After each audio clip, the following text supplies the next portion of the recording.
My gratitude for coming out on a house call, Dr. Granger. I am certain you can appreciate my need and desire for discretion. Of course, Mr. Holmes. Certainly would not do to let England's criminal class know the country's foremost consulting may be vulnerable. Indeed. And speaking of which, what is your impression of my condition? The pink of health, no doubt. One moment, please, Mr. Holmes, and I will give you a complete report.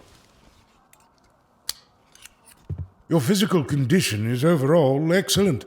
Rather remarkable considering what you've revealed concerning your diet and exercise. I do not intentionally exercise. And yet you remain thin as a rail. My mind is always working, Doctor. It does the exercising for me. Which brings us to the singular area of concern. Very well. Let's have it then. It is my professional opinion that you are suffering from an intracranial lesion of the left frontal lobe. A lesion? Yes.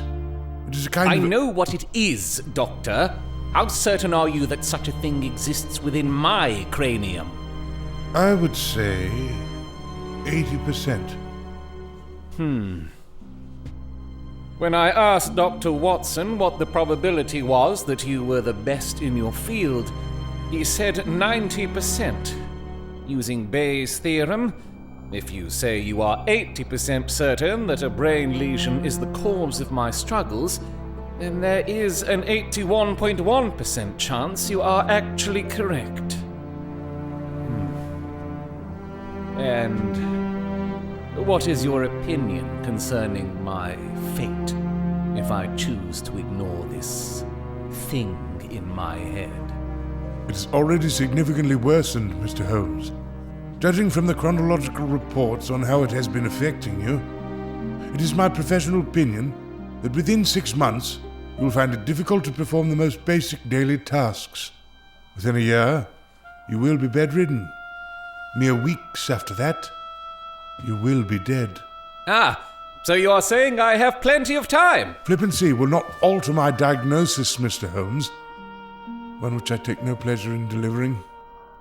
And you will note that none of those timelines included your ability to perform your work. That is an even more looming deadline.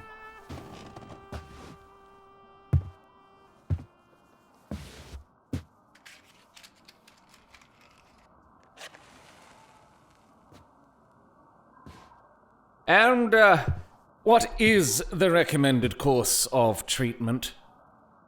There is no accepted course of treatment. You say accepted course. There is a somewhat experimental procedure that involves removal of the lesion. Going under the knife? Just so. And has this experimental procedure ever been performed? Successfully? Yes. Once within the last few years. William McEwen, at the Glasgow Royal Infirmary, successfully localized and removed a dural-based tumor that compressed the brain. And she made a full recovery? Indeed. Restored to perfect health and able to gain her own livelihood. I shall write a recommendation and have a consultation date set as soon as possible. Until then, I need to continue my work, Doctor. Is there nothing you can do to forestall the effects of this parasite within my brain? Well, there is a drug that is delivered via hypodermic. A stimulant? Not something I prescribe as a matter of course, but this is something of an unusual case. Here is a hypodermic and a 7% solution of the drug. Use sparingly, and only when needed. Upon full recovery from what I trust will be successful surgery, cease use immediately and dispose of both the equipment and remaining solution. Do I make myself clear?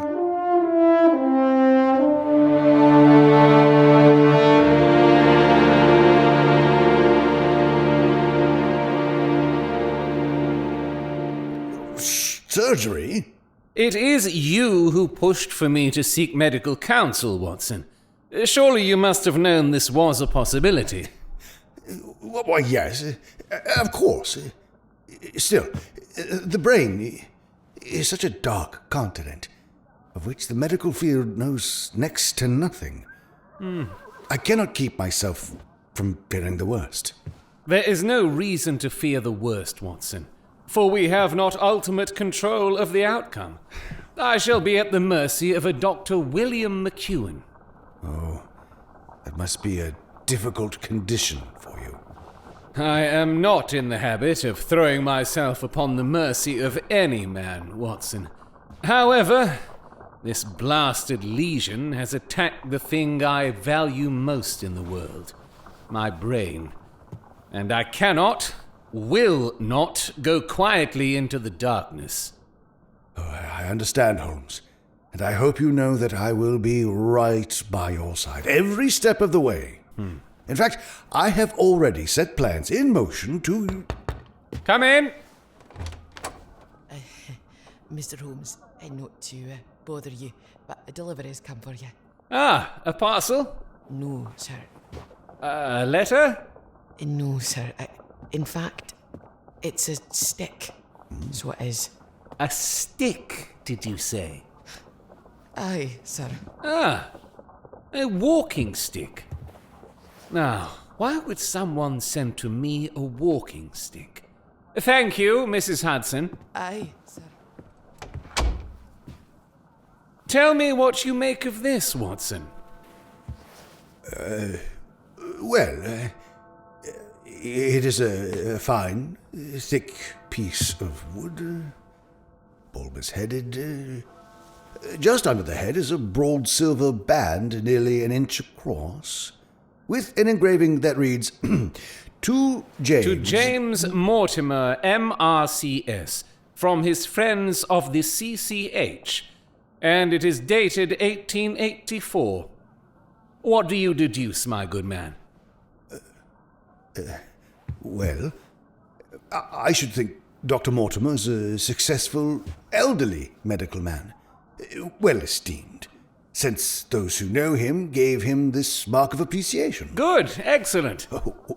I think also he is a country practitioner who does a great deal of his visiting on foot. Why so? Ah, well, because this stick, though originally a handsome one, has been so knocked about that I can hardly imagine a town practitioner carrying it. The thick iron ferrule is worn down, so it is evident he has done a great amount of walking with it. Perfectly sound. Continue, pray.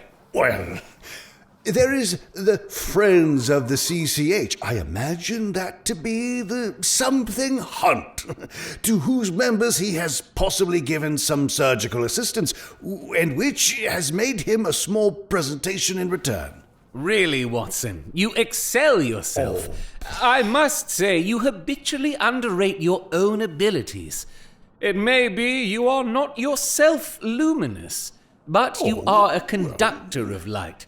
Some people without genius have a remarkable power of stimulating it. Oh, I thank you, Holmes.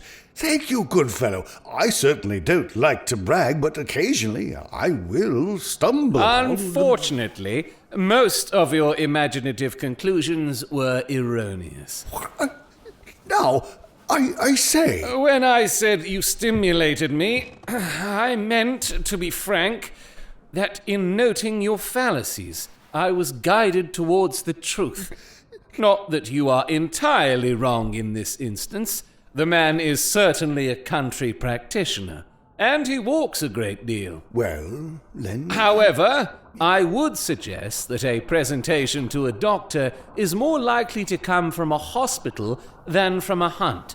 In this case, the words Charing Cross very naturally suggest themselves. I see. I see. Now, on what occasion would such a presentation be made? Why, at the moment Dr. Mortimer withdrew from service of the hospital, of course, likely to begin private practice.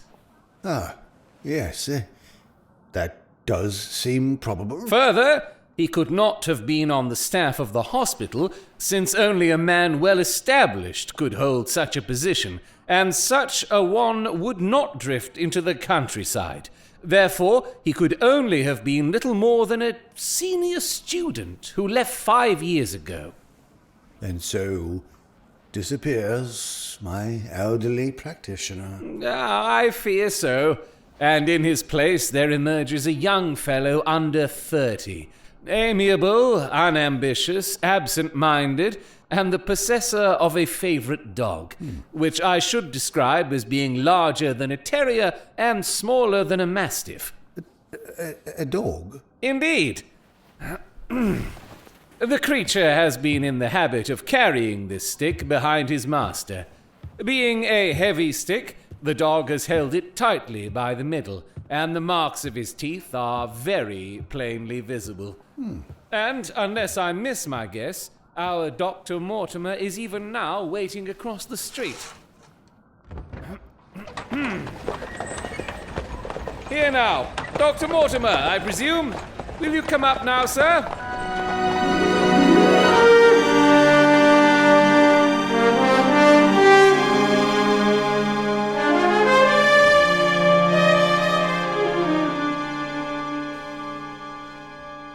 I hope you will forgive my little ruse, Mr. Holmes. Not at all, Doctor. I can only assume you wish to test my prowess before retaining my services. I always respect a good ploy, even if it comes at my expense. I must say, I am impressed with the speed at which you deduced my identity. Well, it may have progressed yet more quickly had I not first been. But no matter. I am happy we now find ourselves at your service. And may I now return your fine walking stick? A presentation from the hospital, I presume? Yes, on the occasion of my marriage. Oh dear. Now you have disarranged our little deductions, Doctor. I presume it is Mr. Sherlock Holmes whom I am addressing, and not... No, this is my friend, Dr. Watson. Glad to meet you, sir. I've heard your name mentioned in connection with that of your friend. You interest me very much, Mr. Holmes, which is one reason I wish to witness your deductive powers firsthand. I had hardly expected so dolichocephalic a skull, or such well-marked supraorbital development. Would you have any objection to my running my finger along your parietal fissure? A cast of your skull, sir, until the original is available, would be an ornament to any anthropological museum. It is not my intention to be fulsome, but I confess that I covet your skull. Oh, now, see here, my good fellow. It's all right, Watson. Mr. Mortimer is clearly overexcited and means no harm. I believe I will retain the integrity of my skull for now, but I do accept your keen interest as... complimentary. Now then, why don't you take a seat? Surely it was not merely for the purpose of examining my skull that you have done me the honor of this visit. No, sir. I come to you because I am confronted with a most extraordinary problem. And since you are the second highest expert in Europe... Second? May I inquire who has the honor to be the first? Well, to the man of purely scientific mind, the work of Monsieur Bertillon must always stand out. Then perhaps you had better consult him. Oh, but I said to the purely scientific mind. But as a practical man of affairs, it is acknowledged you stand alone. I trust I have not inadvertently offended... Just a little.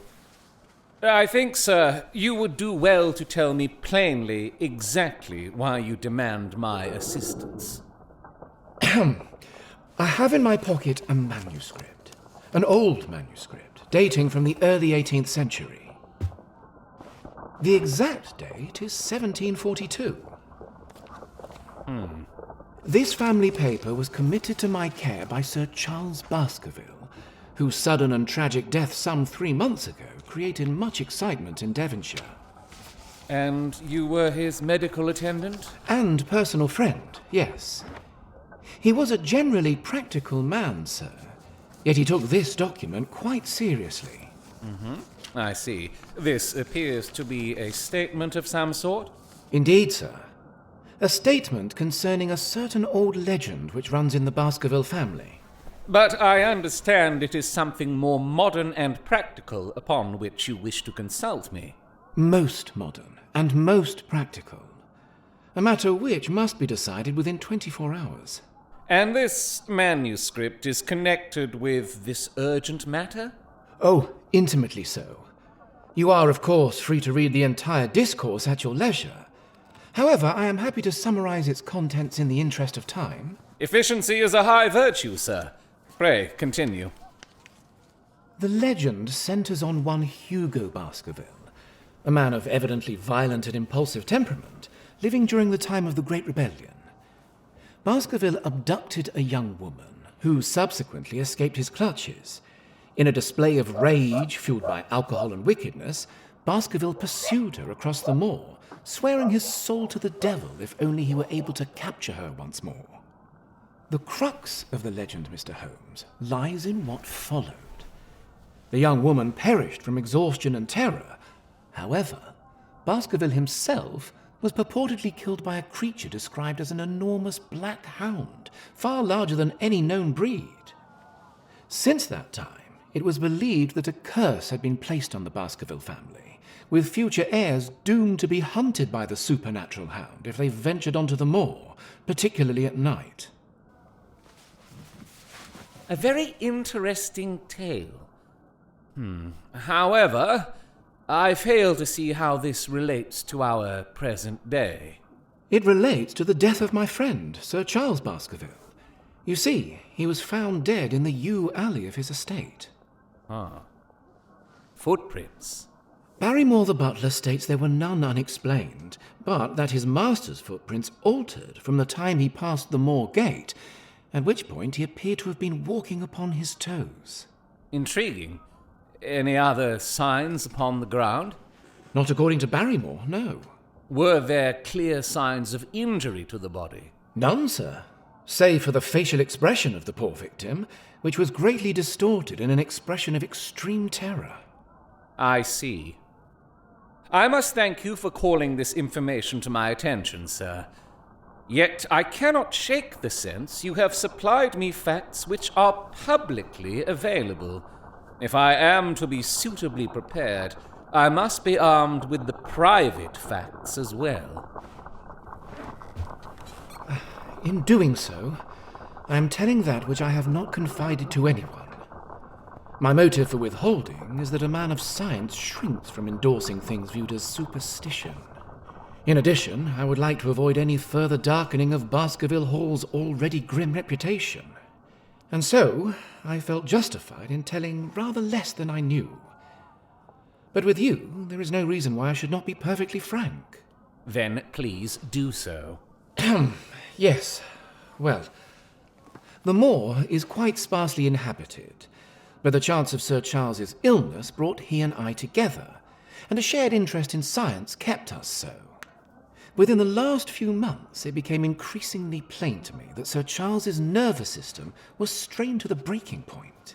He had taken the legend exceedingly to heart, so much so that, although he would walk in his own grounds, nothing would induce him to go out upon the moor at night. He was convinced that a dreadful fate overhung his family. The idea of some ghastly presence constantly haunted him, and on more than one occasion he has asked me whether I, on my medical journeys, had ever seen any strange creature or heard the baying of a hound at night. I well remember driving up to his house in the evening some 3 weeks before the fatal event.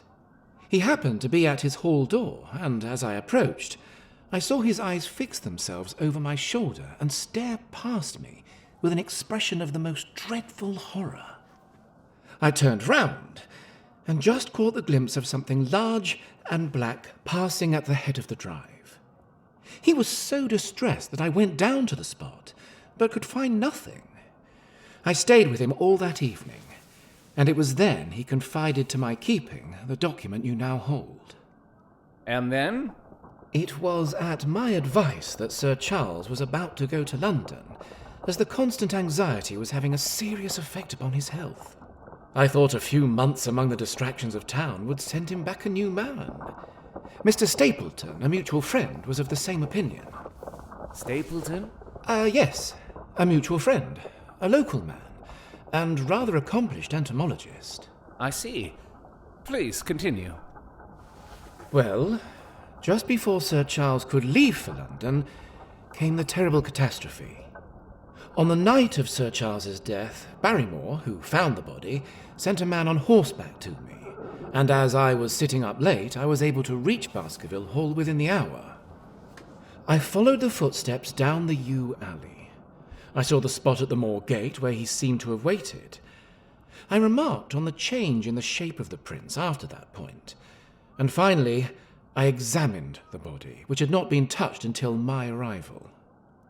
Sir Charles lay on his face, his arms out, his fingers dug into the ground, and his features so convulsed that I hardly recognized him.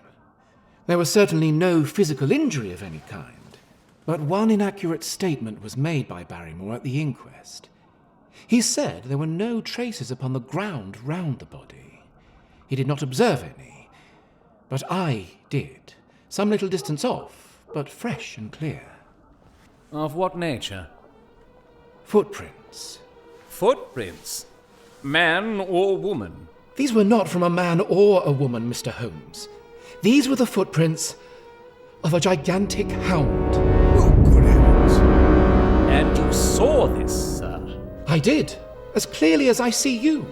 Are there not sheepdogs upon the moor? For a certainty, but none of the size these prints would require. Ah. The creature had not approached the body. No.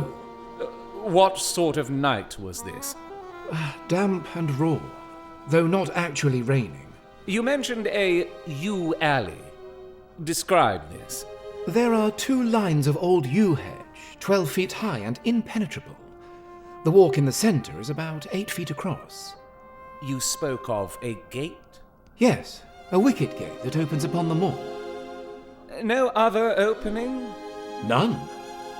There is an exit through a summer house at the far end, but Sir Charles had not reached this, but rather lay some 50 yards shy of it. You interest me exceedingly. Another point, if you please. Was the wicket gate closed? Closed and padlocked. How high? About 4 feet. Low enough so anyone might have scaled it. And what marks did you see by the wicket gate? None in particular. Good heavens! Did no one examine it? Yes, I myself. And found nothing? It was all very confused. Sir Charles had evidently stood there for 5 or 10 minutes, which I surmised from the fact that the ash had dropped twice from his cigar. Oh, if only I had been there! That gravel page upon which I might have read so much has long been smudged by the rain and defaced by the clogs of curious peasants. Oh, my poor fellow. To think you did not call me in sooner. I could not call you in, Mr. Holmes, without disclosing these facts to the world, and I have already given my reasons for not wishing to do so. Besides... Why did you hesitate? There is a realm in which even the most acute and experienced of detectives is helpless. You speak of the supernatural. I did not say so. But you think it. Since the tragedy, Mr. Holmes, there have come to my ears several incidents difficult to reconcile with the settled order of nature. Such as? Prior to the terrible event, several people spotted a creature upon the moor which corresponds with this Baskerville demon, and which could not possibly be any animal known to science. They are all agreed it was a huge creature, luminous and ghastly. Luminous? So the witnesses say, sir. They swear the creature glows in the night. I have cross-examined these men. They are hard men, and not likely to fabricate nonsense, yet all tell of the same dreadful apparition. There is terror in the district, sir, and it is a hardy man who will cross the moor at night. And you believe this to be supernatural? I do not know what to believe. I see. But tell me, Dr. Mortimer, You seem to suggest further investigation is useless. And yet, I find you here, in my lodgings, and desiring my assistance. I do not say I desire it. Then, how can I assist you? By advising me as to what I should do with Sir Henry Baskerville, who arrives at Waterloo Station in exactly 1 hour and a quarter. He is the Baskerville heir? Yes, he comes from North America, having been raised there. There is no other claimant? None. The only other kinsman was Roger Baskerville, the youngest of 3 brothers, of whom poor Sir Charles was the eldest.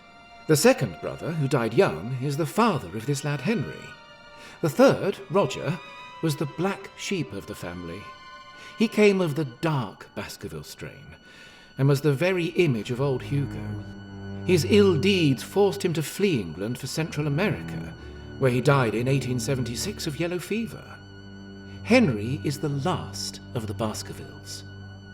Now, Mr. Holmes, what would you advise me to do with him? Why should he not go to the home of his fathers? Yes, that would seem natural. Yet please consider that every Baskerville who goes there meets an evil fate.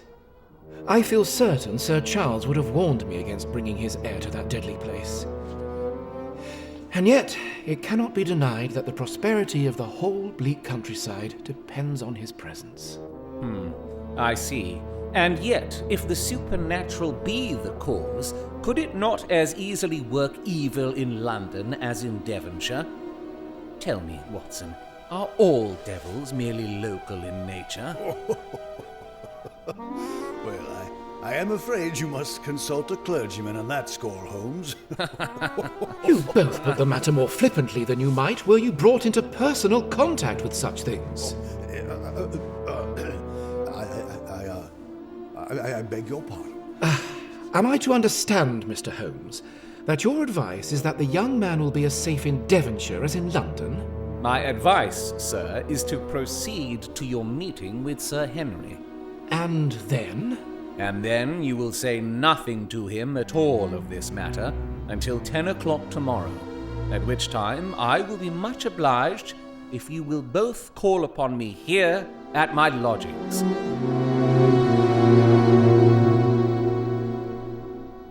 I knew that seclusion and solitude were very necessary for my friend in those hours of intense mental concentration, during which he weighed every particle of evidence, constructed alternative theories, balanced one against the other, and made up his mind as to which points were essential and which were immaterial.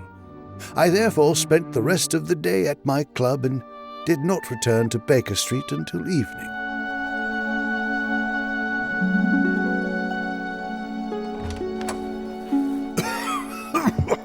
Holmes? Have you got a cold, Watson? No. By heavens, it's this poisonous atmosphere.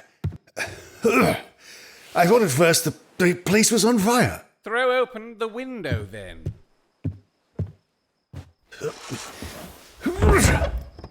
You appear refreshed, Watson. I presume you have spent the entire day at your club. Oh, indeed, Holmes. And you have spent the entire day breathing in these foul fumes. On the contrary, I have been to Devonshire. Devonshire? In spirit only, I take it. Exactly. My body has remained in this armchair, and, in my absence, has consumed 2 large pots of coffee and an incredible amount of tobacco. After you left, I sent down to Stamford's for the ordnance map of that portion of the moor, and my spirit has hovered over it all day. A large-scale map. Quite large. Here you have the particular district which concerns us. That is Baskerville Hall in the middle. Oh, with wood round it. Just so. I fancy the Yew Valley, though not marked under that name, must stretch along this line. This small clump of buildings here is the hamlet where our friend Mortimer has his headquarters. And there are 2 moorland farmhouses. Then 14 miles away is the great convict prison of Princetown. I see. Between and around these scattered points extends the desolate, lifeless moor, the stage upon which tragedy has been played, and upon which we may help to play it again. Oh, it must be a wild place. Yes, the setting is a worthy one. If the devil did desire to have a hand in the affairs of men, the moor would be a worthy candidate for his playground. Then you are inclining to the supernatural explanation? Ah, but the devil's agents may be flesh and blood, may they not? I think we'll close that window again, if you don't mind, Watson. Now, there are two questions waiting for us at the outset. One is whether any crime has been committed at all. And the second? What is the crime, and how was it committed? If, as Mortimer surmised, we are dealing with forces outside natural laws, then our investigation has ended before it truly began. However, we must exhaust all other hypotheses before falling back upon that one. Have you turned the case over in your mind? Why, yes. I have thought a good deal on it in the course of the day. And? It is very bewildering. It has certainly a character of its own. There are points of distinction about it. That change in the footprints, for example, to suggest a man had walked on tiptoe down a portion of the alley. Why should a man walk on tiptoe down the alley? For no reason at all. Mortimer only repeated what some fool had said at the inquest. No, Watson, our man was running desperately for his life, running until he burst his heart and fell dead upon his face. Running? From what? And therein lies our problem. I am presuming the cause of his fear came from across the moor. If that was so, and it seems most probable, only a man who had lost his wits would have run in the direction where help was least likely to be. Then again, whom was he waiting for that night? And why was he waiting in the yew alley rather than in his own house? You think he was waiting for someone? The man was elderly and infirm. We can understand his taking an evening stroll, but the night was damp and raw. Is it natural he should stand in such conditions for 5 or 10 minutes, as Mortimer deduced before the cigar ash? The evidence is that he avoided the moor. Yet that night he waited there. It was the night before he made his departure for London. The thing takes shape, Watson. It becomes coherent. Might I ask you to hand me my violin?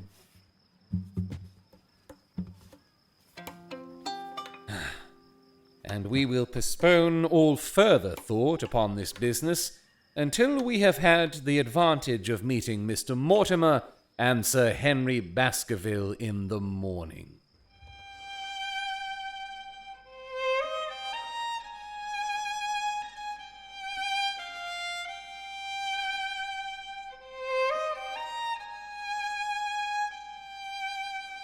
In the morning, our clients are punctual, for just at 10 Dr. Mortimer has shown up, followed by the young baronet.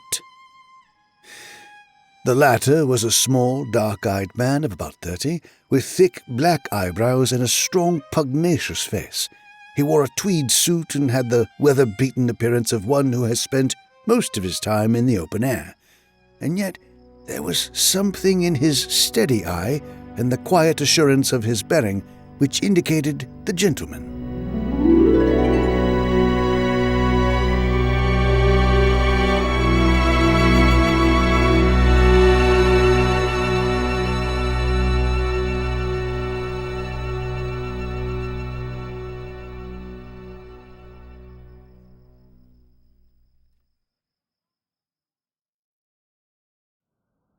Sir Henry Baskerville, I presume. Why, yes, and the strange thing is, Mr. Sherlock Holmes, if my friend there had not proposed coming round to you this morning, well, I should have come on my own account. I understand you think out little puzzles, and I've had one this morning which wants more thinking. Pray, take a seat, Sir Henry. Do I understand you have had some remarkable experience since arriving in London? Nothing of much importance, Mr. Holmes. Likely a mere joke. It was this letter, if you can call it such, which came to me this morning. Sir Henry Baskerville, Northumberland Hotel, postmarked Charing Cross. Who knew that you were going to the Northumberland Hotel? Well, no one could have known. We only decided after I'd met Dr. Mortimer. But Dr. Mortimer was no doubt already stopping there. No, I had been staying with a friend. I see. Then it would seem someone is deeply interested in your movements.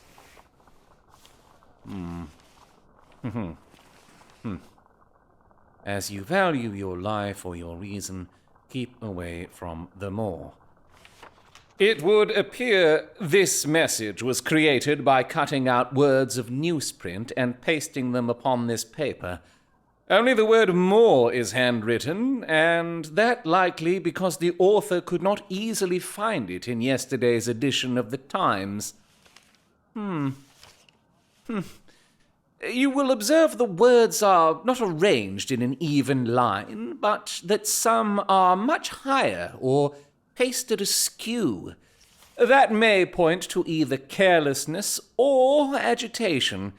If he were in a hurry, it opens up the interesting question of why he should be in a hurry.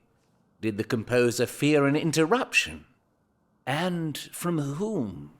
We are coming now rather into guesswork. Rather where we balance probabilities. Now, you would call it a guess, no doubt, but I am almost certain this address has been written in a hotel. How in the world can you say that? If you examine carefully, you will see that both pen and ink have given the writer trouble while writing the address. The pen has spluttered twice in a single word and run dry 3 times. Now, a private pen or ink bottle is seldom allowed to be in such a state. But you know the hotel ink and the hotel pen, where it is rare to get anything else. And now, Sir Henry, has anything else of interest happened to you since you have been in London? Why, no, Mr. Holmes. I think not. You have not observed anyone follow or watch you? I seem to have walked right into the thick of a dime novel. Why in thunder should anyone follow or watch me? We are coming to that. You have nothing else to report to us before we go into this matter? Well, it depends on what you think worth reporting, Mr. Holmes. I think anything out of the ordinary routine of life well worth reporting. Well, I have lost one of my boots. My dear sir, it is only mislaid. What is the use of troubling Mr. Holmes with trifles of this kind?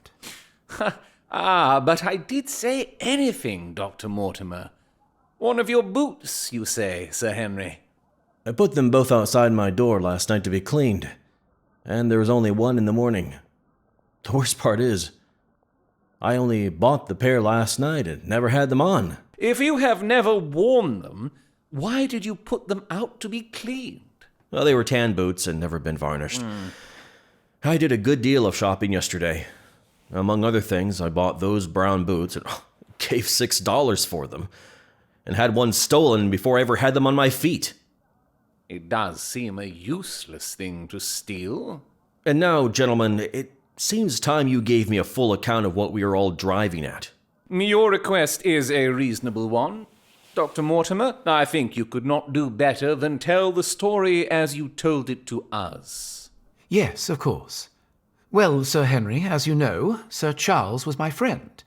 He was shrewd and practical, as unimaginative as I am myself, and yet there is a strange document he took quite seriously.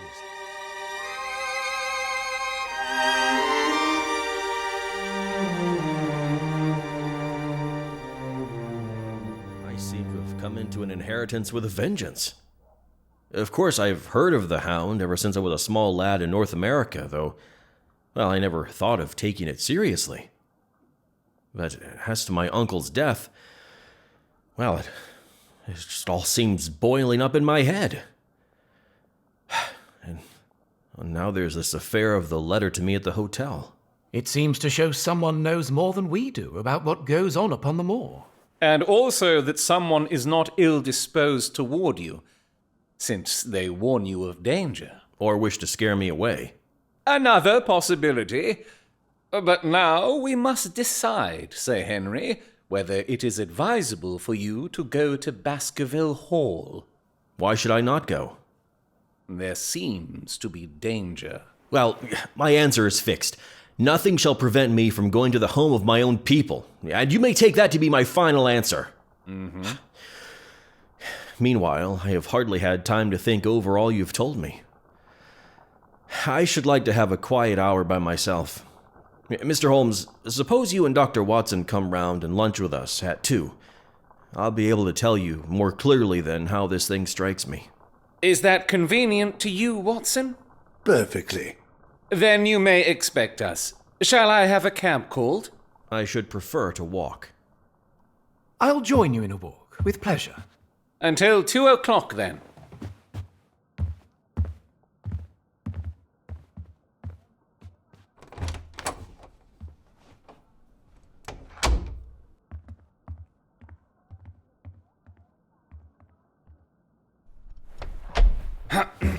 Your hat and boots, Watson. Quick, not a moment to lose.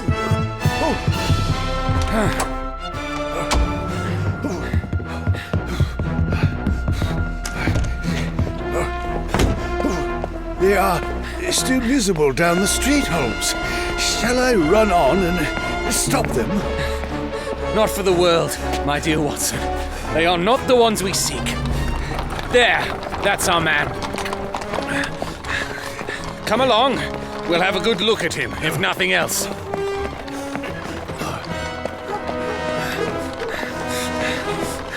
There, now, stop that cab!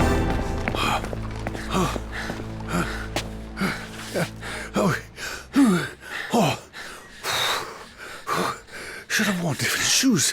Was ever such bad luck and such bad management? Watson, if you are an honest man, you will record this episode as a massive failure. Well, who was that man? I have not the smallest ideas. I did catch a glimpse of a bushy black beard and a pair of piercing eyes before the cab beat its retreat. A spy, perhaps? Well, it seems evident Baskerville has been closely shadowed since arriving in town. If they had followed him the first day, it seems likely they would follow him also the second. We are dealing with a clever man, Watson. He availed himself of a cab so he could loiter behind or dash past them and so escape their notice. What a pity we did not get the number. My dear Watson, surely you do not imagine I neglected to get the number. It is 2704. But that is no use to us for the moment, thanks to my clumsiness. But I fail to see how you could have done more. Upon observing the cab, I should have instantly turned and walked in the other direction.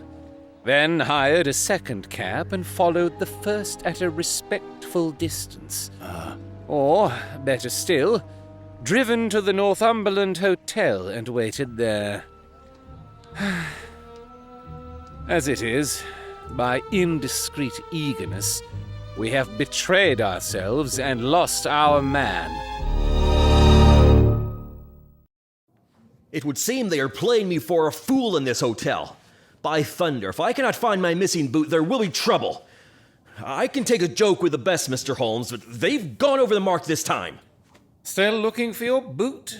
No, I found that one. But now I've lost another. What? Surely you don't mean to say that... That's just what I mean to say. Last night I lost one of my new brown ones, and today I've lost one of my old black ones. Mind you, it's the last thing of mine I shall lose in this den of thieves. Your agitation is fully understandable, Sir Henry. But tell me, what are your intentions now? I will go to Baskerville Hall. And when? The end of the week. I see. On the whole, I believe your decision to be a wise one. I have ample evidence you are being followed in London. Followed? Yes, Dr. Mortimer. Have you among your neighbours or acquaintances on Dartmoor any man with a full black beard? Well, let me see. No. Oh, yes. Barrymore, Sir Charles's butler, is a man with a full black beard. Ah, and where is Barrymore?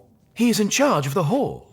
Yes, well, we had best ascertain if he is really there. Did Barrymore profit at all by Sir Charles's will? He and his wife had £500 each. A tidy sum. I do hope you are not suspicious of everyone who received a legacy, as I also had £1,000 left to me. Anyone else? Oh, there were many insignificant sums to individuals, and a large number of public charities. What remained all went to Sir Henry. And how much remained? £740,000. Good heavens, that is quite a fortune. I had no idea so gigantic a sum was involved. Sir Charles had the reputation of being rich, but we did not know how very rich until we came to examine his securities. The total value of the estate was close to £1 million. Oh, goodness me, Holmes. Were you ever to stumble upon such an amount, you could retire to the countryside and raise those silly bees you're always talking about. Watson, please. Oh, sorry. But my friend raises a good point. Dr. Mortimer, such a fortune might well convince a man to play a desperate game. Indeed, Mr. Holmes. Supposing that anything happened to our young friend here, you will forgive the unpleasant hypothesis. Oh, that's quite all right, Mr. Holmes. Who would inherit the estate? Well, the estate would go to the Desmonds, who are distant cousins. James Desmond is an elderly clergyman in Westmoreland. Have you met Mr. James Desmond? Yes, he once came to visit. He is a man of saintly life. I remember he refused to accept any settlement from Sir Charles, though he pressed it upon him. And this man of simple tastes would be the heir to Sir Charles's thousands. Unless the present owner had willed otherwise. And have you made your own will, Sir Henry? No, sir, I have not. I see. Well, Sir Henry, I feel you should go down to Devonshire without delay, with but a single provision. You must not go alone. Well, Mr. Holmes, is it possible you could come along? In a matter of crisis, I should endeavor to be present, but my consulting practice currently makes it difficult to be absent from London for an indefinite time. Oh, I see. However, if my friend Watson would be willing to go in my stead, there is no man better worth having at your side. That would be wonderful, Dr. Watson. If you will come down to Baskerville Hall and see me through this, I shall never forget it. Ah, well now, I will come with pleasure, sir. And you will report very carefully to me. Well, of course, Holmes. And when crisis comes, as it must, I will direct how you shall act. The evening before I was to leave for Baskerville Hall, Holmes and I sat in our Baker Street lodgings and received a most upset and irritated visitor. He was a rough-looking fellow with a voice like gravel and a face ruddy with temper. Hey, I got a message from the head office that a gent at this address had been inquiring for number 2704. I've driven my cab these 7 years and never a word of complaint. So I came here straight from the yard to ask you to your face what you had against me. Ah, it is our cabman, Watson. My good man, I have nothing in the world against you. On the contrary, I have half a sovereign for you if you will give me a clear answer to my questions. Oh, well, then I've had a good day and no mistake. Name and address in case I want you again. John Clayton, 3 Turpey Street, the Borough. My cab is out of Shipley's Yard near Waterloo Station. Very good. And now then, tell me all about the fare who came and watched this house at 10 o'clock this morning and afterwards followed the 2 gentlemen down Regent Street. Well, I suppose there's no point in telling you lies, as you seem to know as much as I do already. The truth is, the gentleman said he was a detective and that I was to say nothing about him to anyone. You say your fare told you he was a detective? Yes, sir. Did he say anything more? Well, he mentioned his name. Ah, that was rather imprudent of him. What was the name he mentioned? He said his name was, what was it? Sherlock Holmes. A nice touch, wouldn't you say, Watson? I am beginning to sense a worthy foe at hand. So, his name was Sherlock Holmes, was it? Oh, that is what he told me, sir. Tell me all that occurred. He held me at 9:30 or so in Trafalgar Square. He said he was a detective and offered me 2 guineas if I would do exactly what he wanted all day and ask no questions. So first, we drove down to the Northumberland Hotel and waited there until 2 gentlemen came out and took a cab. We followed until it pulled up somewheres nearby. And then? We pulled up halfway down a street and waited an hour and a half. Then the 2 gentlemen passed us, walking, and we followed along until we got 3/4 down Regent Street or so. Then my gentleman called out that I should drive to Waterloo Station as hard as I could go. So I whipped up the mare and we were there under 10 minutes. Then he paid up his 2 guineas and away he went into the station. Only just as he was leaving, he turned round and he said, "It might interest you to know that you have been driving Mr. Sherlock Holmes." Yeah. I see. And how would you describe Mr. Sherlock Holmes? I put him at 40 years of age, middle height, 2 or 3 inches shorter than you, sir. He had a black beard, cut square at the end, and a pale face. Colour of his eyes? Well, I couldn't say, sir. And there is nothing more you can remember? No, sir, nothing. Very well, then. Here is your half-sovereign. There's another waiting for you if you can bring any more information. Good night to you. Good night, sir, and thank you. Easiest call I made all week. I can go buy me a drink. I tell you, Watson, this time we have got a foe worthy of our steel. I've been checkmated in London. I can only wish you better luck in Devonshire, but I am uneasy in my mind about it. Uneasy? About what, Holmes? About sending you. Oh, It's an ugly business, Watson. An ugly, dangerous business. And the more I see of it, the less I like it. oh, come now, Holmes. You may laugh, my dear fellow, but I give you my word I shall be quite relieved to have you back safe and sound in Baker Street.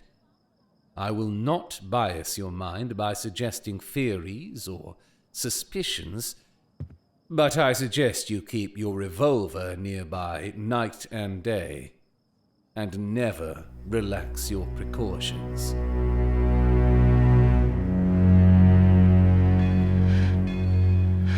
Upon the appointed day, we travelled by train to Devonshire. In a few hours, the brown earth had become ruddy. The brick had changed to granite, and red cows grazed in well-hedged fields. Presently, there rose in the distance a grey, melancholy hill with a strange, jagged summit, like some fantastic landscape in a dream. The train pulled up at a small wayside station where a carriage awaited us. It was a sweet, simple country spot. but I was surprised to observe two soldierly men in dark uniforms leaning upon their rifles as we passed. Soon, however, we were flying swiftly down the road. Rolling pastures swelled upward on either side, but beyond the peaceful and sunlit countryside rose the long, gloomy curve of the moor, broken by the sinister hills.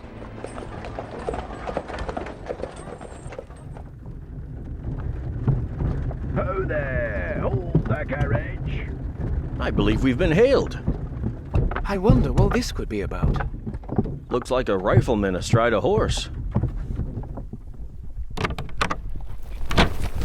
I say there, what seems to be the trouble? Sorry to delay your progress, Dr. Mortimer, but we've been stopping everyone along this road. Is something wrong? Yes, sir. There's a convict escaped from Bridgetown. Been out 3 days now. Seen anything suspicious, have you? Not us, no. Who is it who's escaped? It's Selden, sir. Selden! You know of him, Dr. Watson? Oh, I should say so.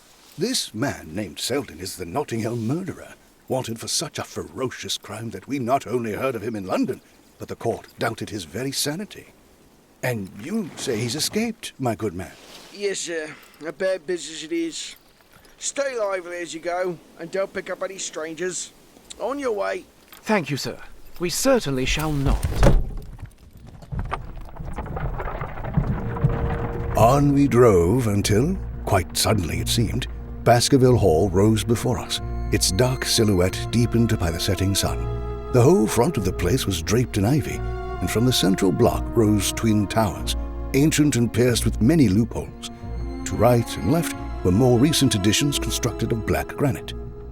Dull light shone through heavy mullioned windows, and from the high chimneys there sprang a single column of black smoke. Welcome, Sir Henry. Welcome to Baskerville Hall. This here be Mrs. Barrymore. A pleasure, Sir Henry. Let us get your bags. Sir Henry, this is Barrymore the butler. As you know, he and his wife have long been in your uncle's employ. Of course, yes. Well, it's a pleasure to meet you, Barrymore. Mrs. Barrymore. Dr. Mortimer, I trust you will be joining us for dinner. I'm afraid I should be driving straight home. My wife is expecting me. Ah, I see. I would stay and show you the house, but Barrymore will be a better guide than I. However, if you find yourself in need, day or night, do not hesitate to send for me.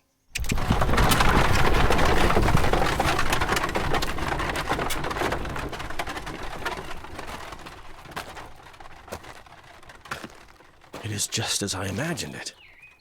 To think this should be the same hall where my people have lived for 500 years. Well, it strikes me solemn to think of it. Would you wish dinner to be served at once, sir? Is it ready? In a very few minutes, sir.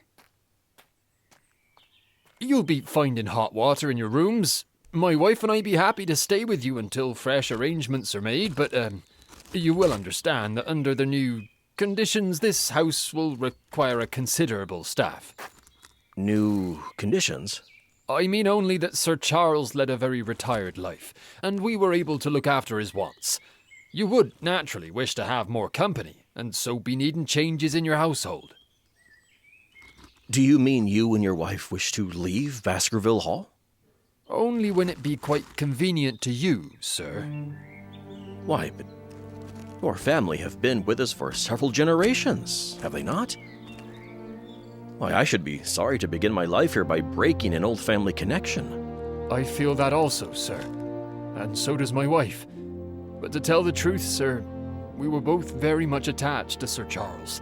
His death gave us a shock and made these surroundings very painful to us.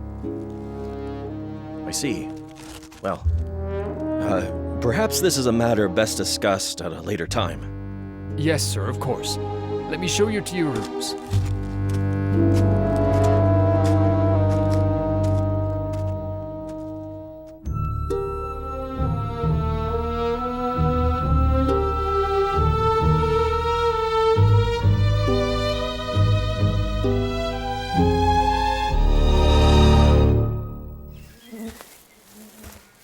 As Sir Henry had morning papers to go over the next morning, I found it the perfect opportunity to walk through the small town and out upon the lush countryside. I was deep within the charms of nature when I was pulled roughly from my reverie by the distant calling of my name. Hold there! A moment! I say, please. What is this now? You will excuse my presumption, Dr. Watson. Here on the moor, we are simple folk and do not wait for formal introductions. I'm Stapleton. Pleased to meet you, sir, but how do you know me? I've been... beg pardon. I had been calling on Mortimer, and as you walked through town, he pointed you out to me from the window of his surgery. As our road lay the same way, I thought to overtake you and introduce myself. I trust Sir Henry is none the worse for his journey. He is very well, thank you. You will not mind if I continue my walk? No, certainly not. No, I am pleased to join you. We all were rather afraid that after the sad death of Sir Charles, the new baronet might refuse to live here. Sir Henry has, I suppose, no superstitious fears in the matter? I do not think that is likely. Oh, but, you do know the legend of the demon dog which haunts the family? I know of it. The story took a great hold upon Sir Charles, and I have no doubt it led to his tragic end. How so? His nerves looked so worked up that the appearance of any dog might have had a fatal effect upon his diseased heart. How bad it was at the end. You think some dog pursued Sir Charles, and he died of sheer fright? Have you any better explanation, Doctor? I do not offer any explanation. Does Mr. Sherlock Holmes? Pardon me. We know of you and your famous friend. You are here, then it follows Mr. Sherlock Holmes has taken an interest in the matter. And I'm naturally curious to know what view he might take. I am afraid I cannot answer that question. Will he be honouring us with a visit? He cannot leave town at present. He has other cases which engage his attention. Pity. Now, he might throw some light on that which is so dark to us country folk. However, if there's any possible way I can be of service to you, I doubt it, but, sir, you need only to ask. If I had any indication of the nature of your suspicions, or how you propose to investigate, if you do, I might even now give you some aid or advice, perhaps, if it's helpful. I am simply here to visit my friend, Sir Henry, and need no help of any kind. Of course. Oh, excellent. You are perfectly right. I'm sorry. You should be wary and discreet. I promise. On my word, I will not mention the matter again. The path now leads us along the moor. Wonderful place. The moor. One never tires of it, nor learns all the wonderful secrets it contains. It's so vast, so... what's the word? Barren. So mysterious. You know it well? Oh, I've only been here 2 years. The residents would call me a newcomer. My sister and I came shortly after Sir Charles settled. I have explored all the country round, and should think few know it better. Difficult country. Difficult? Difficult enough. You see those, as you can just see them now, those bright green spots scattered about? Indeed, yeah. They seem more fertile than the rest.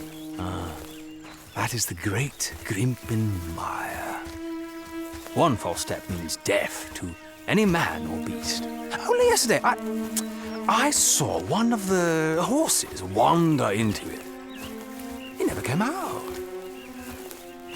Saw his head for quite a long time, craning up out of the bog, but it sucked him down at last.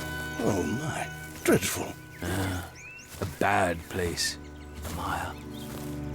Yet there are one or two parts an active man can find a path and may take his way through it. I've found them out.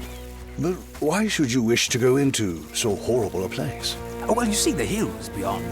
There are really islands cut off on all sides by the mire. See that? And that is where the rare plants and the butterflies are. I mean, if you have the wit to reach them. Which, well, be modest. As an entomologist, such things interest me. Ah, then perhaps someday I shall...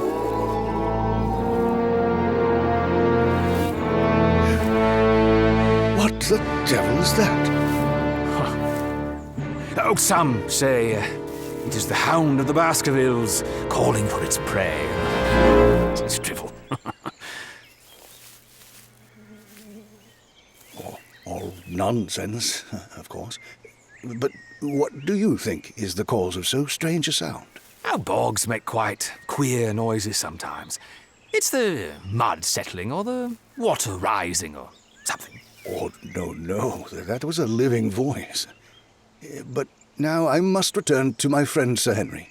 You will excuse me, surely. Oh, of course. Oh, of course. Please, extend my well wishes.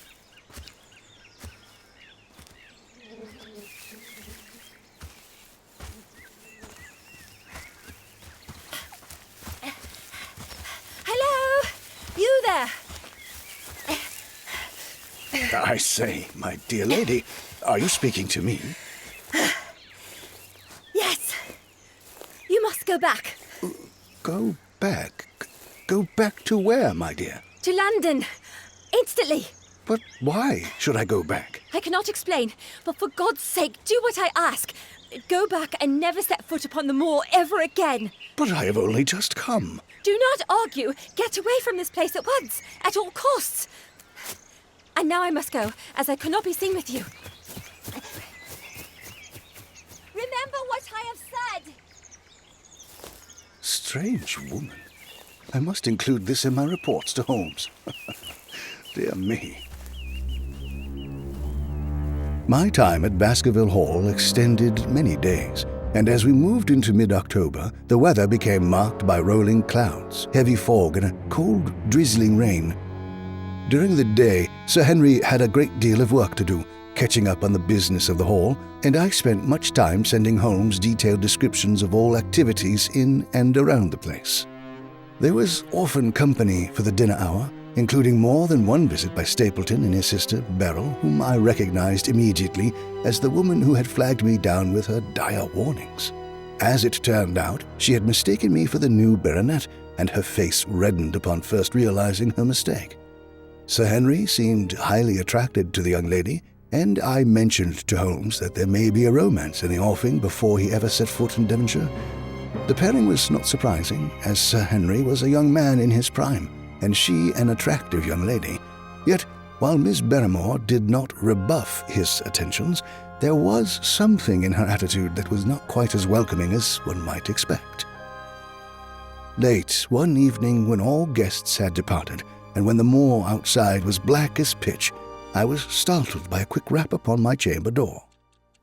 Immediately after, the door eased open, and the face of Sir Henry peered inside. Watson! Watson! Sir Henry? All is well, I trust? I am uncertain. As I was heading to my rooms, I heard a creaking step upon the upper stairs. Shall we investigate? I was hoping you would suggest it.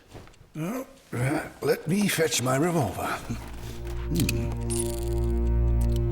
Very stealthily, we moved toward the place where Sir Henry had heard the furtive movement. Our steps seemed so deafening in the silence that it felt impossible for any potential quarry to miss our approach. However, as we reached the top landing, we saw a dark, crouching figure holding a lighted candle to a high window.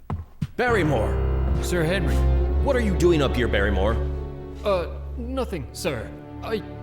Go round at night to see the windows all be fastened. On the second floor? Yes, sir.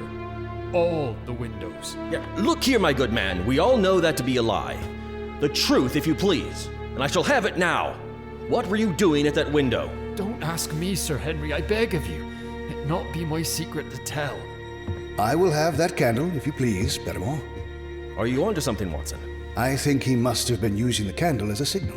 Perhaps if I move the light back and forth, just so. There, Watson, an answering light. A light upon the moor that follows your own. Now, you rascal, do you deny it as a signal? Come on, speak up. What is this conspiracy? I cannot, sir. I will speak to it, sir. Mrs. Barrymore, you know of this thing? I do, sir. But why? Why have you both conspired so against me? No! Not you, sir. Never against you. Let's speak then. For God's sake, speak, I tell you. It be my brother, sir. My unhappy brother who is even now starving upon the moor. The light is a signal to him that food be ready, and his light out yonder be to show where we should bring it. Madam, do you mean to say that your brother is... The escaped convict, sir. Selden the criminal. Selden be my maiden name, and he my younger brother. Every night we hoped he be gone, but as long as he be there, we could not desert him.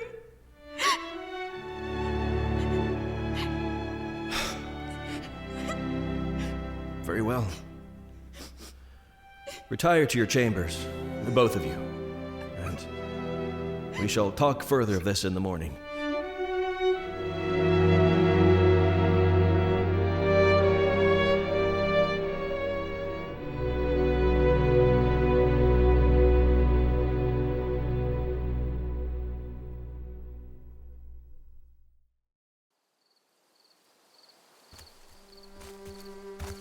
Holmes will have my head for allowing you out upon the moor at night, Sir Henry.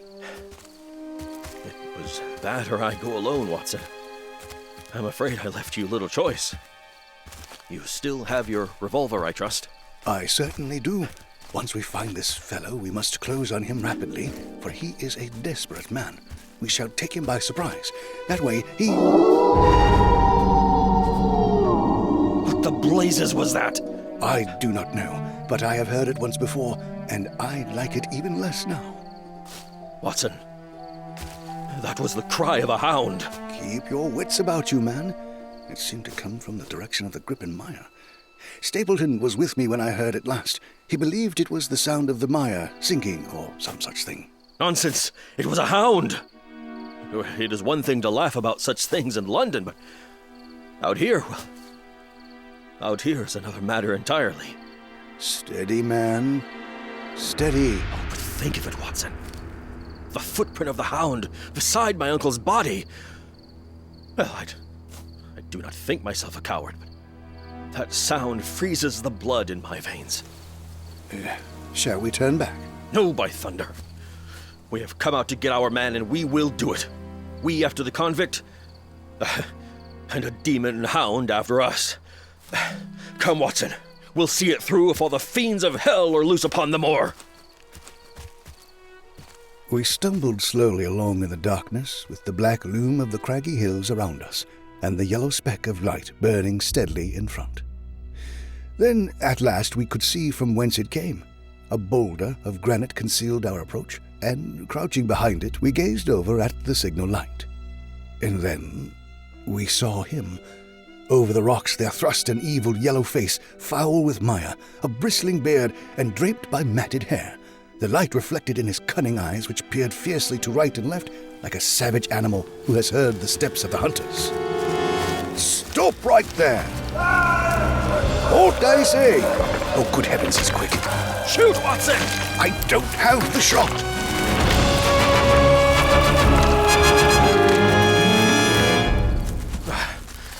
What to blazes? Something spooked the convict. Indeed. Well, I should say we've done our duty and should return now to the hall. Morning will break soon enough.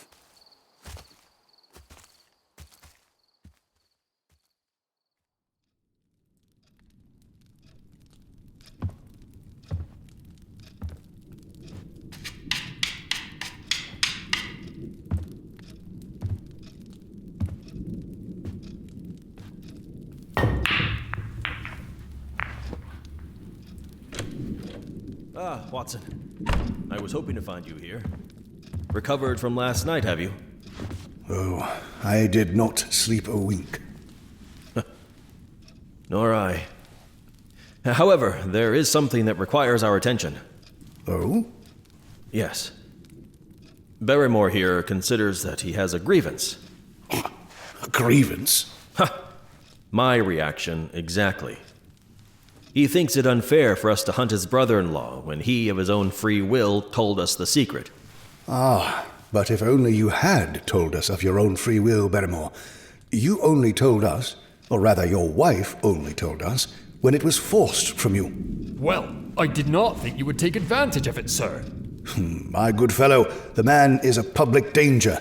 There are lonely houses scattered over the moor, and he is a fellow who will stop at nothing. I swear to you, he be no danger to anyone in this country. We've made arrangements for him to be making his way to South America, and he'll be gone within days. I beg of you, sir, let my wife's kin flee this place, never to return. What do you say, Watson? Such a thing goes against my sense of justice, frankly. But it is a complication we do not currently need. And having him away from our shores would certainly be a relief to the taxpayer. Oh, bless you, sir. It would have killed my poor wife if he'd been taken again. Very well. I do have some old clothing he may put to use. But after this, I do not wish to hear of this again, Barrymore. Do you understand? Oh, yes, sir. Good. You may go. Yes, Is there yet something else? There be, sir. And perhaps I should have said it before. It be about poor Sir Charles's death. Do you know how he died? No, sir, not that. What, then? I know why he be at the gate at that hour.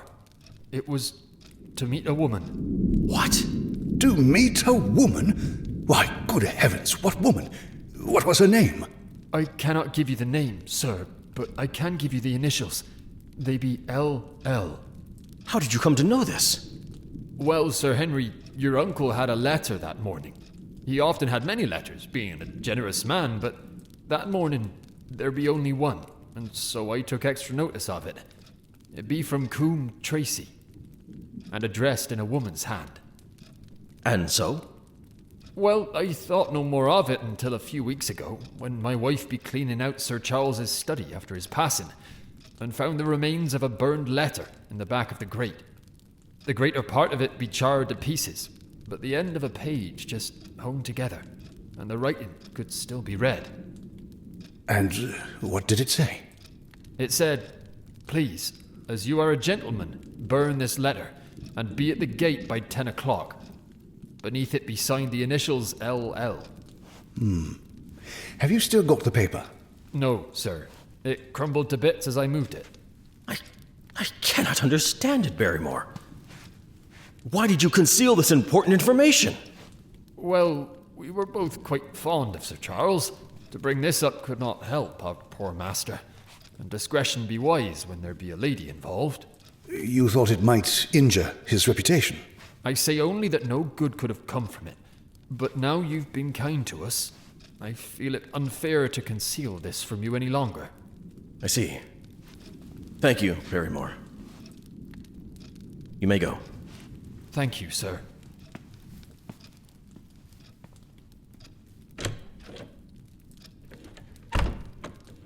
Well, Watson, what do you think of this new light? I rather think this new light leaves the darkness rather blacker than before.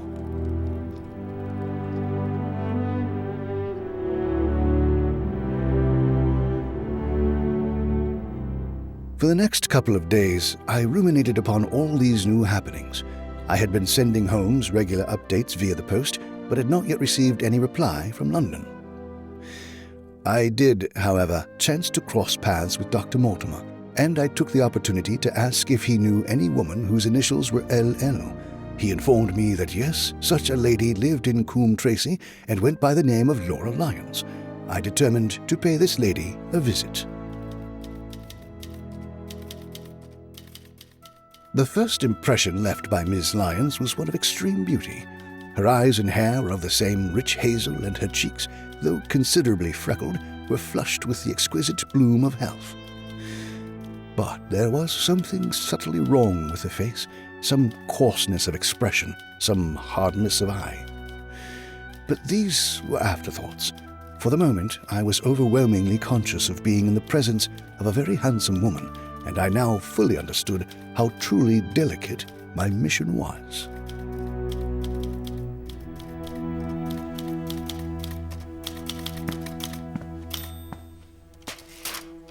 Hello, Oh, I am afraid I do not know you, sir. I do apologize if I startled you, madam. Your maid let me in at the front door. I see. She should have introduced you. I see that now, yes. I shall get right to the point of my visit. That would seem prudent, sir. Indeed. It is about the late Sir Charles Baskerville. And what might I tell you about him? You knew him, did you not? As with many in Devonshire, I owe a great deal to his kindness. Did you correspond with him? Why do you ask such things? I am keen to avoid a public scandal, madam. To that end, I felt it better to ask these things here, for fear the matter should pass beyond our control. What are your questions? Did you correspond with Sir Charles? I certainly wrote to him once or twice to acknowledge his generosity. Did you ever meet with him? Once or twice when he came to Coombe Tracy. Did you ever write to Sir Charles, asking him to meet you? Really, sir? I am sorry, madam, but I must insist upon an answer. Then I say, no, certainly not. Not even on the very day of his death? Madam? Is there no such thing as a gentleman? I fear you do Sir Charles an injustice. He burned your letter, but a small portion escaped total destruction. Oh, you acknowledge that you wrote it? yes, I wrote it. Why should I deny it? I have no reason to be ashamed of it. I wished him to help me. I believed if I had an interview, I could gain his help. But why at such an hour? Because I had only just learned he was going to London next day and might be away for months. But why the garden and not a visit to the house? Do you think a woman could go alone at that hour to a bachelor's house? What happened when you got there? I did not go. My dear lady. I swear to you, I never went. I see. Miss Lyons, you are putting yourself in a very false position by not telling all that you know. If I must call in the police, I have sworn to you, sir. If your position is innocent, why did you first deny having written to Sir Charles upon that date? Because I feared false conclusions might be drawn. And why were you so determined that Sir Charles should destroy your letter? If you had read the letter, you would know. But I did not say I have read the letter, only a small portion that survived the fire. Very well, then. I shall tell you. First, it is not Ms. Lyons. It is Mrs. I made a rash marriage and had reason to regret it. My life has been one incessant persecution from a husband I abhor. The law is upon his side, and every day I face the possibility he may force me to live with him. At the time I wrote this letter to Sir Charles, I had learned there was a prospect of regaining my freedom, if certain expenses could be met. I knew Sir Charles's generosity, and I thought if he heard the story from my own lips, he would help me. Then how is it you did not go? I received help in the interval from another source. I see. And you then saw the report of his death in the paper the next morning? I did, sir. I swear to you it was no more than that, and it would trouble me greatly if my own desperation were to cause such a late smirch upon Sir Charles's good name.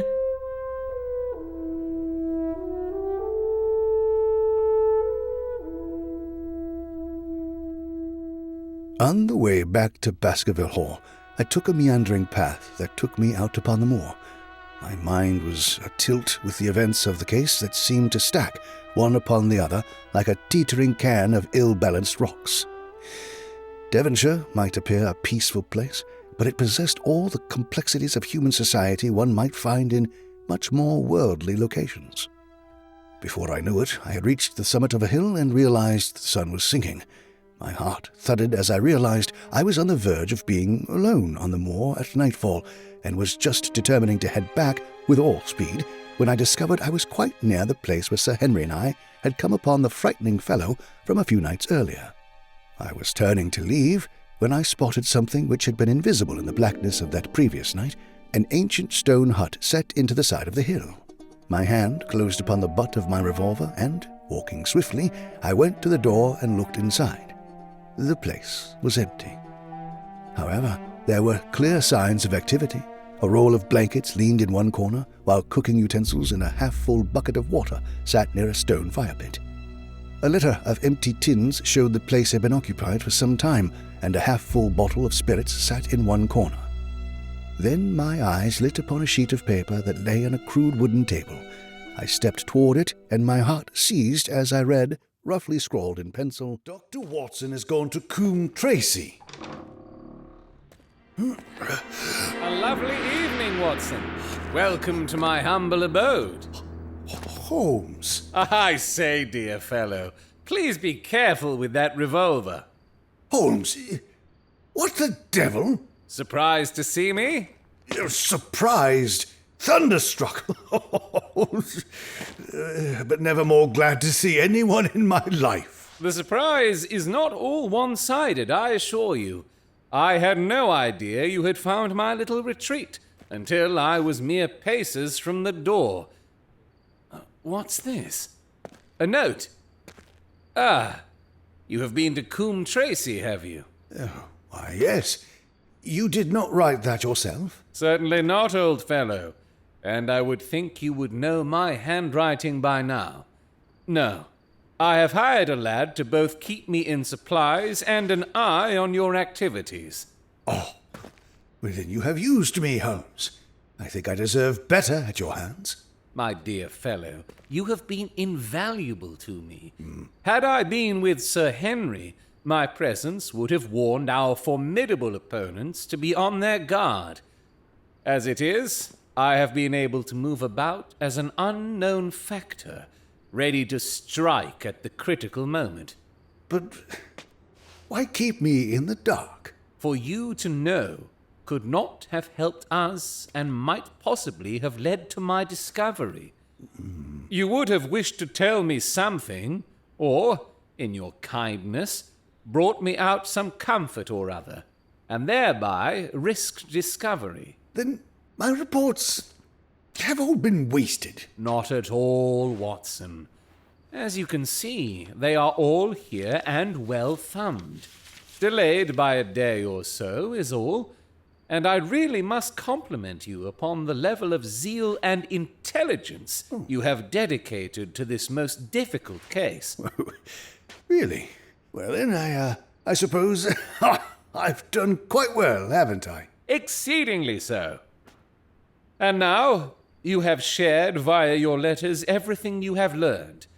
I feel it necessary to return the favor. I would be delighted to hear it. Your visit to Coombe Tracy was important, as I have discovered that a close intimacy exists between Laura Lyons and Stapleton. What? Indeed. They meet, they write, there is complete understanding between them. Now, this puts a very powerful weapon into our hands. If I could only use it to detach his wife. His wife?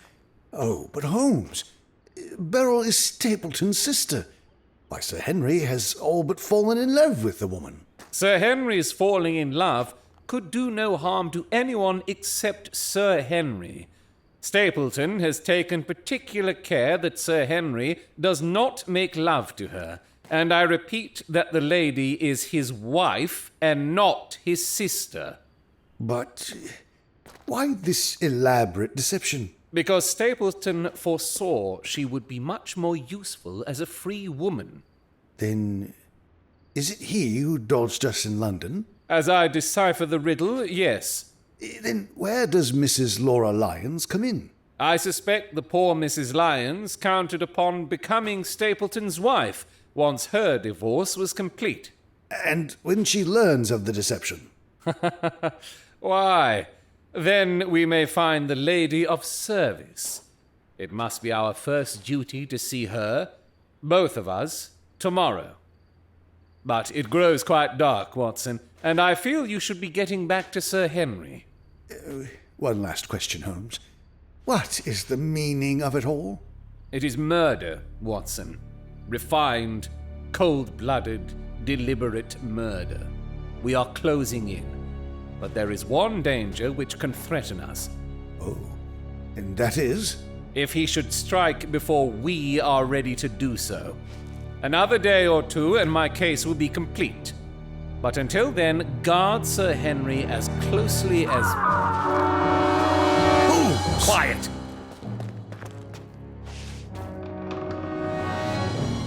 Where is it, Watson? There, Holmes. No, there! The Hound! Come, Watson. Great heavens, help us if we are too late.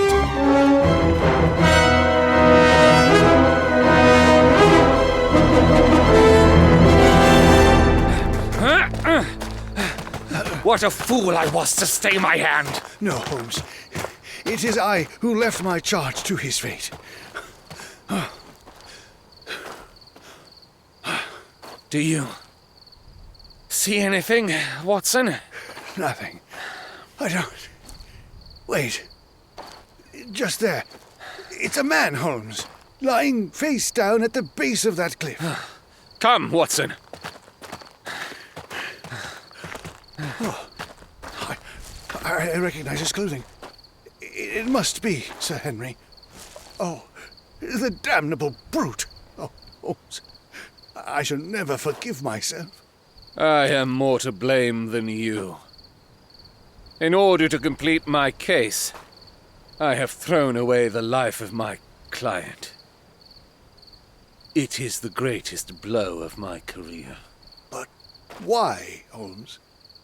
Why would he risk his life out upon the moor? The danger. He knew of the danger. We shall have these answers and more. But now, this brute of a hound may be lurking among these very rocks. The hall is too far away to carry the body this night. Light a match, Watson, that I may at least perform last rites to our poor friend.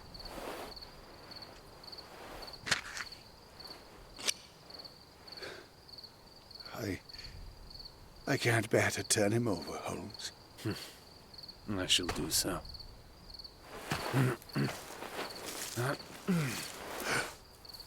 Holmes, this is no Sir Henry. I have seen this face upon the moor. It must be Selden, the escaped convict. I do recall Sir Henry donating some clothing to aid in the man's escape to South America. And those clothes have been the poor devil's death. What are you on about? You will recall the missing boots at the hotel, Watson. First, a new one was taken, but that was discovered to have no human scent, as they had not yet been worn. So, then, one of an old pair was taken. To give the Hound the scent? Precisely. As Selden was wearing Sir Henry's clothing, the Hound caught the scent and chased this poor devil straight off the cliff and to his death. Oh, good heavens! This must all be Stapleton's doing. And we shall at present tighten the noose around his... Watson. Someone approaches. Why, Dr. Watson, you are the last man I should have expected to see out on the moor this time of night. Oh, dear me. What is this? Somebody hurt? Don't tell me it is our friend, Sir Henry. Not at all, sir. It is Selden, the escaped convict. That's quite a relief. What a shocking state of affairs. How did he die? He appears to have broken his neck by falling over these rocks. Ah. Oh, yes, I see that. I thought I heard a cry. That's what brought me out. You see, I wasn't easy about Sir Henry. Why, about him in particular? Oh, well, I had suggested he visit. When he did not come, I became concerned. Did you, hear anything else besides the cry? No. Did you? No. Why then do you ask? Oh, you know the story, sir? About the phantom Hound? We heard nothing of the kind. I have no doubt that anxiety and exposure drove the man off his head. He has rushed about the moor in a crazy state and at last fallen and broken his neck. I see. Well, that does seem the most reasonable theory. And, what do you think of it, Mr. Sherlock Holmes? You know me, sir. Oh, we have been expecting you in these parts. You are just in time to witness tragedy. Yes, indeed. And I will take that unpleasant memory back with me to London tomorrow. Oh! Oh, you return tomorrow? That is my intention. I see. Well, I would suggest carrying this poor fellow to my house, but it would give my sister terrible fright. If we put something over his face, he will be safe until morning. There we are. There. My handkerchief will do.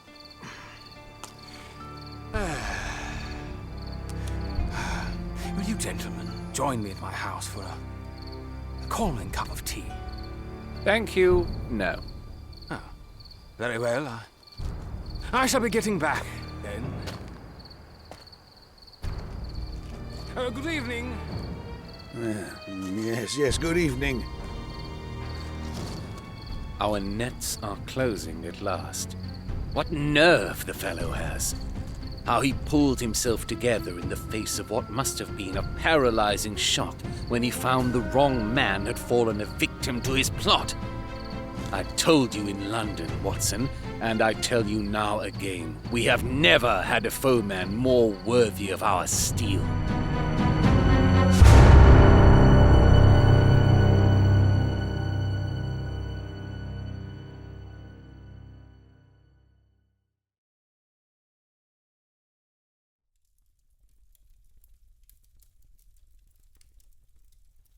I must say it's an awful relief to have you here, Holmes. I'm only surprised you did not arrive sooner. I apologize for my tardiness, Sir Henry. And I apologize all the more that I must leave on the morrow. Leave? You only just arrived. I'm afraid so. Watson and I must see to some pressing business in London. Oh, and Watson too. Dear me. I had hoped you were going to see me through this nasty affair. My dear fellow, you must trust me implicitly and do exactly what I tell you. Yes, Holmes? I understand you are to dine with friends at the Stapletons tonight. Why, yes. Tell them we would have been happy to attend, but urgent business required us to be in London, and that we hope very soon to return to Devonshire. Will you remember to give them that message? If you insist upon it. There is no alternative, I assure you. When do you desire to go? This very day. We will drive into Coombe Tracy, But Watson will leave his things as a pledge to return to you. I have a good mind to go to London with you. Why should I stay here alone? Because it is your post of duty, and because you have given your word to do as I required. Very well, then. I will stay. One more thing. I wish you to drive to the Stapletons, but send back your carriage and let them know you intend to walk home. Walk home? Across the moor? Yes. Is that not the very thing you have cautioned me to never do? This time you may do it with safety. If I had not every confidence in your courage, I would not suggest it. But it is essential that you do it. Then I will do it. And, as you value your life, do not go across the moor in any direction but the straight path which leads from the Stapletons to the Grimpen Road.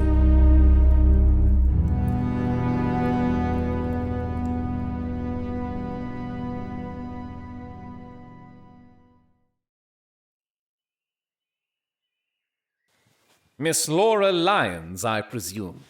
Why, yes. I know Dr. Watson, but I'm unacquainted with you. I am Mr. Sherlock Holmes, madam. And, as I respect your time and responsibilities, I shall get right to the point. I am investigating the death of Sir Charles Baskerville.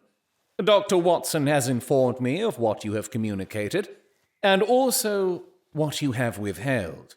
What have I withheld? You confess to asking Sir Charles to be at the gate at 10 o'clock. We know that was the place and hour of his death. However, you have withheld the connection between these events. There is no connection. But then the coincidence must indeed be an extraordinary one. I wish to be perfectly frank with you, Mrs. Lyons. We regard this case as one of murder, and the evidence may implicate not only your friend Mr. Stapleton, but his wife as well. His wife? He is not a married man. I say he is not. Prove it to me. I have come prepared to do so.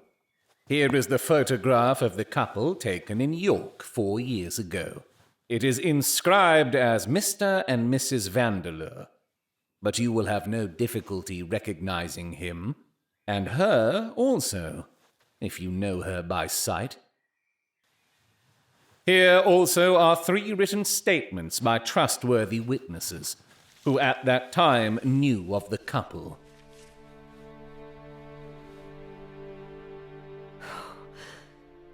Oh, Mr. Holmes, this man offered marriage on condition I could get a divorce from my husband. He has lied to me in every conceivable way. Oh, ask me anything you like, and I will hold nothing back. My gratitude, madam. This letter you sent to Sir Charles, asking him to meet you by the gate, it was suggested by Stapleton? Yes, he dictated it to me. For the purpose of getting money for the divorce, so you would then be free to marry him? Exactly. And then he dissuaded you from keeping this fateful appointment? He said he had reconsidered. That it would hurt his self-respect to have another man pay for such a thing, and that he, though a poor man, would devote his last penny to removing the obstacle between us. That scoundrel! And he made you swear to say nothing about your appointment with Sir Charles? He did. He said the death was a mysterious one, and that I would be suspected if the facts came out. But you had your suspicions. Madam? I knew him. But if he had kept faith with me, I should always have done so with him. I should think you have had a fortunate escape, madam. You have been under a murderer's gaze for months. And it is nothing short of a miracle that you yet live and breathe.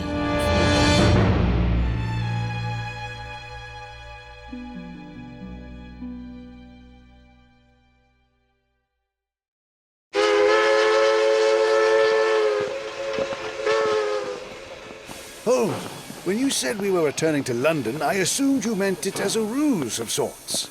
And a ruse it was, my good man. For Stapleton's benefit. And yet we find ourselves at the train station. But we are not departing, Watson. We are meeting an arrival. An arrival? Yes. In fact, I believe I see him now. Hello! Lestrade! Lestrade! Holmes, you old fox! I came as soon as I received your telegram. And none too soon, Lestrade. We are within 2 hours of the plan being put into motion. I suggest we spend the time by getting some dinner and then clearing the London fog from your throat by giving you the pure night air of Dartmoor.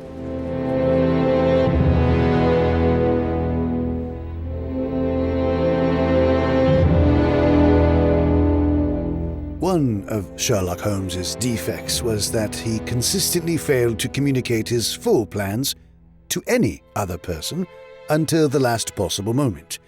The result was quite frustrating for those acting as his agents. This tendency was on full display throughout dinner and continued on as we hired a wagon and made our way into the growing evening back toward Baskerville Hall. Upon nearing the place, we paid off the driver and sent him on his way. Once the man had driven out of sight, the three of us headed toward Stapleton's house, taking care to keep to the deepest of shadows.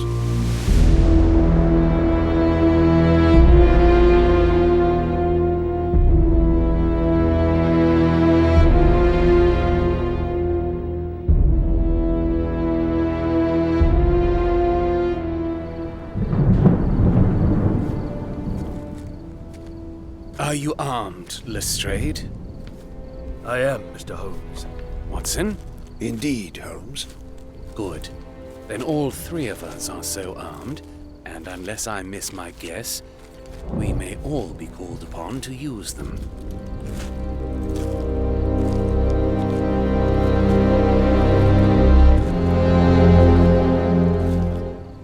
My word, it does not seem a very cheerful place. Give me the foggy streets of London over these gloomy hills. It is grim indeed. And now we are near the house. I must ask you to walk on tiptoe and not talk above a whisper.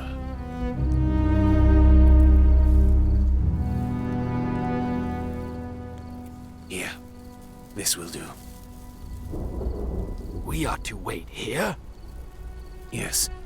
We shall make our little ambush here. These rocks shall conceal us. Holmes, do you see that bank of fog rolling in? I do.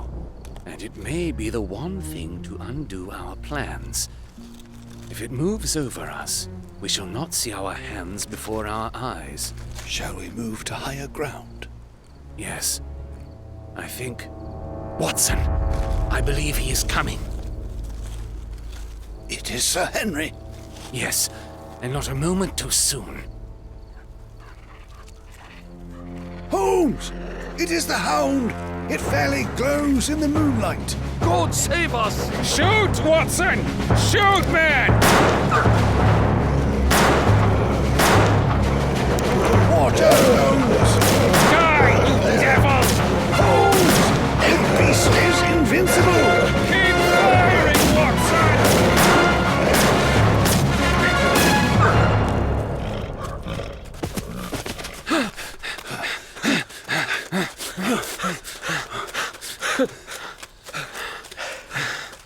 You saved my life. Having first endangered it.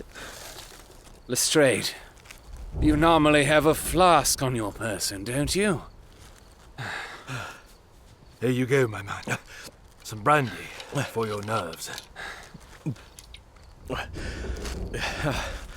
That is better. What do you propose to do now, Holmes? To leave you here. You will be safe now, and are not fit for further adventures tonight. Yes. Yes, indeed. I shall sit for a bit and await your return. Good fellow. And now, come, lads. Stapleton will have heard the commotion. We must get to the house at once.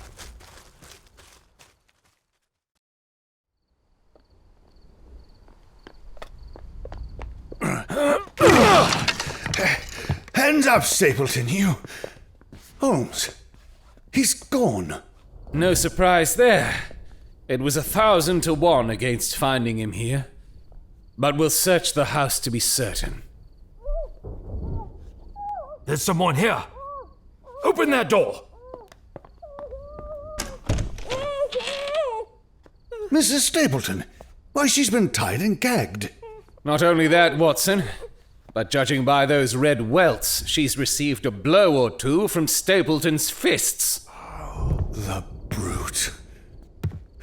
There, my dear. Have a chair. That's right. Remove that gag, Watson.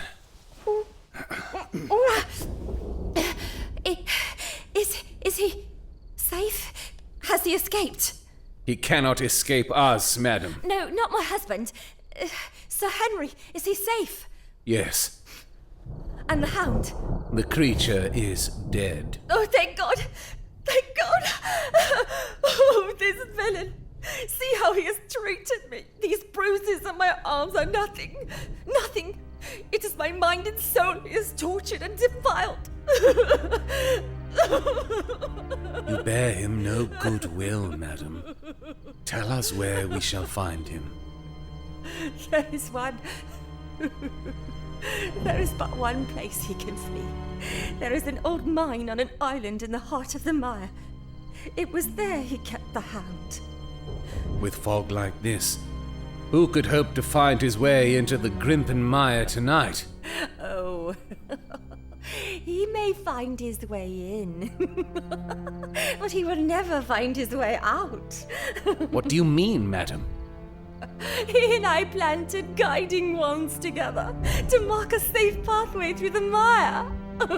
But today I went and moved them all about. Good heavens. Holmes, the man is doomed. Yes, Watson. A grim fate indeed. And yet, a more fitting end to such an evil could hardly be imagined. I moved them all about.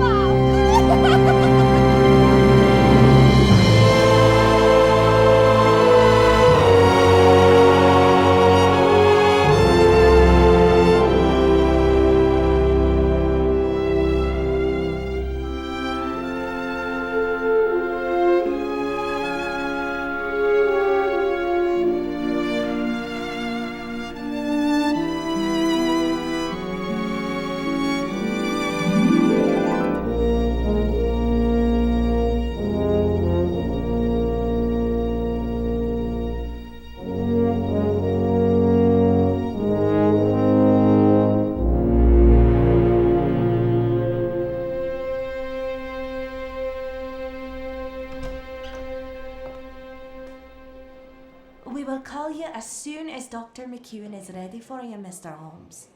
I thank you.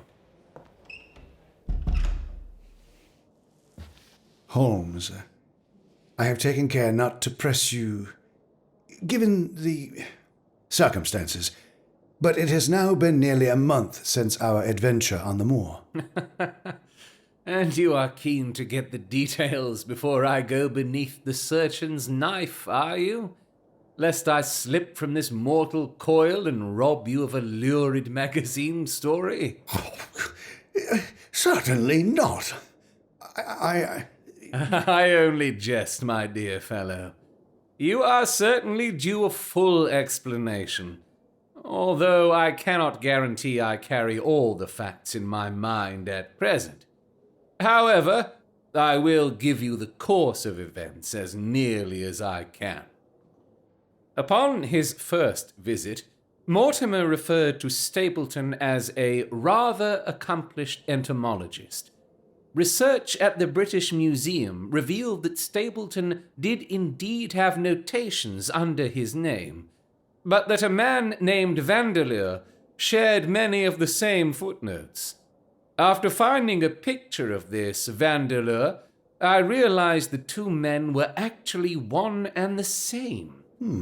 Further investigation revealed that Vandeleur, now Stapleton, had come to England from Central America, in which country he was known as Baskerville. What? Stapleton was really a Baskerville? Indeed. We were told Roger Baskerville never married, but indeed he did, the union resulting in a single child. Oh. Once in England, Stapleton began hatching the plot to have the estate, first by establishing himself close to his ancestral home, and, second, by cultivating a friendship with Sir Charles and the neighbours. The baronet himself told of the family hound, and so unwittingly prepared the way for his own death. Having conceived of this horrible plan, Stapleton went to work with considerable finesse. He found an unscrupulous dog breeder, and had them breed the strongest and most savage beast imaginable. Oh my. Several times he lurked about with his hound, trying to come upon Sir Charles, but to no avail. It was during these fruitless quests that the hound was seen by peasants, and the legend of the demon dog received new life. But what about Sir Henry? It is possible Stapleton did not know of an heir in Canada. In any case, he learned of it soon through Dr. Mortimer and came to London. It was he, disguised in a beard, who narrowly escaped our clutches that day. And the warning note? Ah, yes. That was the work of Mrs. Stapleton. For some time she had been the victim of mental and physical abuse as her husband attempted to involve her in the scheme. So frightened was she that only by cutting and pasting newsprint could she deliver the warning. For if her husband discovered such a note in her own hand, well, it chills the blood to think what he might have done. It was my game to watch Stapleton. By the time you discovered me upon the moor, I had a complete knowledge of the whole business, but not a case which could go to a jury. There seemed no alternative but to catch him red-handed, and to do so, we had to use Sir Henry as bait. But, Holmes, that night on the moor, I could have sworn the hound was glowing in the darkness. Indeed it was.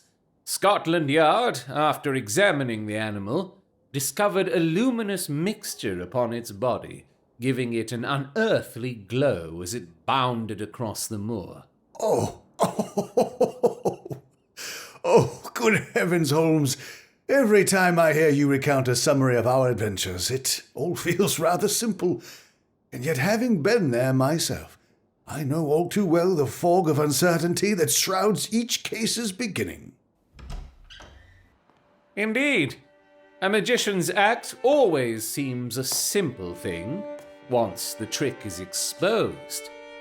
And yet, who can then perform the same trick, even knowing how it was done? Master Holmes, we are ready for you now.